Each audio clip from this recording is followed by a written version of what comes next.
possible.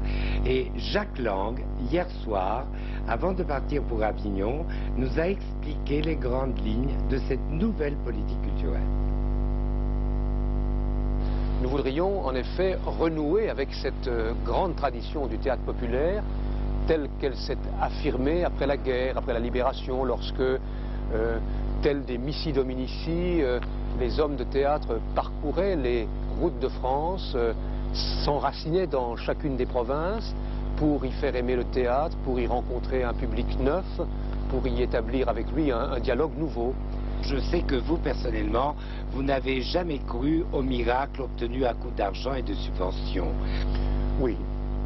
Bien, l'expérience personnelle ne peut pas être érigée en loi générale.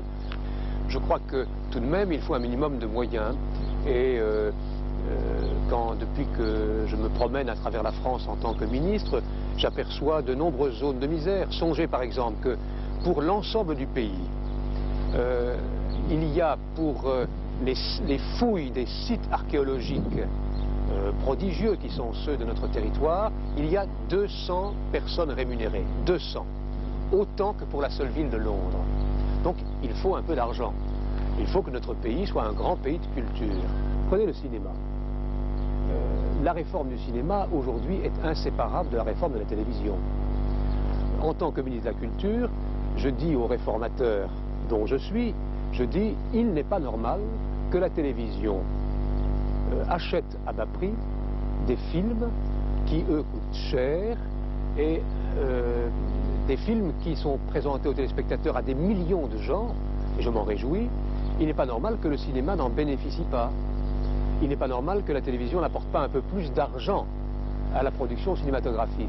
Il faut que vraiment la vie puisse entrer pleinement à la télévision. Il faut qu'on s'exprime sans retenue. Il faudrait que ce langage comme ça, un peu convenu, un peu passe-partout, un peu banal, comme ça, disparaisse, et qu'on donne à des hommes en chair et en os, à des ouvriers aussi, à des paysans, à des hommes de la vie de tous les jours, le droit d'apparaître, de parler, de raconter leur vie. Il faudrait que les plus grands artistes apportent leur contribution, que l'on donne à des auteurs leur chance. Songez par exemple le rôle qu'a joué la BBC en Grande-Bretagne pour faire connaître des auteurs comme Pinter ou Wesker, etc. La télévision française doit être à l'origine d'un grand mouvement culturel et intellectuel.